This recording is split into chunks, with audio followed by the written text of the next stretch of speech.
জামালের টার্গেট, সেই হামজার হেডার, হামজার গোল।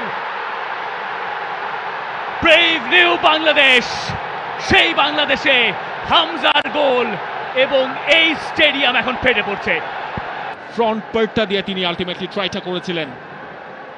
ফাহমিদুল এখনো তার কন্ট্রোলে, সেখান থেকে সাদ, এবং এই দুজনের মধ্যে বেশ কিছু পাসিং কিন্তু আমরা দেখছি এই ম্যাচের শুরু থেকেই। বাংলাদেশি পায়ে বলটা রাখছে, যেটা এক্সপেক্টেড ছিল বাংলাদেশের কাছ থেকে। জামাল, আরো একবার কাজেম শাহ ছিল তার টার্গেট, তবে জামাল ভুঁইয়াকে ম্যাচের এই মোমেন্টের ভেতরে আমরা বক্সের ভেতরে দুবার স্থান নিতে দেখলাম। সেটা হয়তো আতসুশি নাকামুরা, জাপানিজ কোচ ভুটানের, তাকে কিছুটা হলেও চাপে ফেলবে।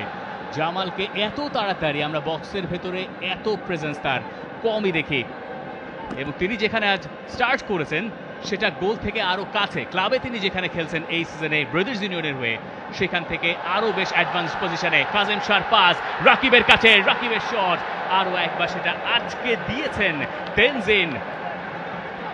বাংলাদেশের প্রথম কর্নার কিক ম্যাচের ৫ম মিনিটে। এই সেট পিসের প্র্যাকটিসটা বাংলাদেশ কেমন করেছে সেটার প্রথম পরীক্ষা আজকের ম্যাচটায়, এবং জামাল ভুঁইয়া তিনি যাচ্ছেন। কাজেম শাহ সেই বিউটিফুল একটা সাপ্লাই, রাকিব ঢুকেও পড়েছিলেন, তার সেই শটটা ব্লক হয়েছে। জামাল, সেখানে বাংলাদেশের সেন্টার ব্যাকে যেমন স্থান নিয়েছেন হামজা চৌধুরীও। জামালের টার্গেট, সেই হামজার হেডার, হামজার গোল। ব্রেভ নিউ বাংলাদেশ, সেই বাংলাদেশে হামজার গোল এবং এই স্টেডিয়াম এখন ফেটে পড়ছে। দেশের মাটিতে প্রথম ম্যাচেই হামজা দেখালেন কিভাবে গোল করতে হয়। সমর্থকদের যেই ভালোবাসা, সেই ভালোবাসার প্রতিদান দেওয়া শুরু করলেন হামজা চৌধুরী প্রথম মিনিটেই। সেট পিস থেকে সবার ওপরে তালগাছ হয়ে দাঁড়িয়েছিলেন হামজা চৌধুরী, তাকে ধরার আর কারোর সুযোগ নেই।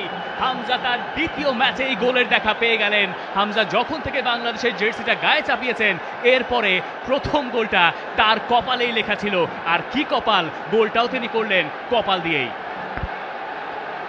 পারফেক্ট স্টার্ট হামজা চৌধুরীর জন্য, একেবারে সেট আপটাও গেছে। হামজা লাফিয়ে উঠেছিলেন এবং সেখান থেকে যে ফিনিশিংটা দরকার ছিল সেটাই করেছেন হামজা চৌধুরী। গোলকিপারের ঠিক পাশ দিয়ে, গোল লাইনের সামনে কেউ কোনো ডিফেন্ডার ছিলেন না, সেই সুযোগটাই হামজা চৌধুরী কাজে লাগিয়েছেন শতভাগ।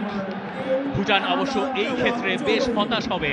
সেট পিস থেকে যদি আপনি একজন ফুটবলারকে মার্ক করতে চান স্পেসিফিকলি, সেটা এই হামজা চৌধুরী হওয়ার কথা ছিল, কিন্তু সেই কাজটা তারা ঠিকঠাক করেনি। হামজা চৌধুরী তার মার্কারদের অনেক পিছনে ছিলেন। তিনি যখন রান মেক করলেন জামাল ভুঁইয়ার বলটা, ততক্ষণে ফ্লাইটটা ল্যান্ড করেছে। হামজা আনমার্কড অবস্থায় বলটা দিয়েছেন, সেই জায়গায় ঠেকানোর কোনো সুযোগ ছিল না। সেই রিপ্লেটা আপনি বারবার দেখতে চাইবেন। জামাল ভুঁইয়ার ক্রস থেকে হামজার গোল। Jamal Hamza duo is alive.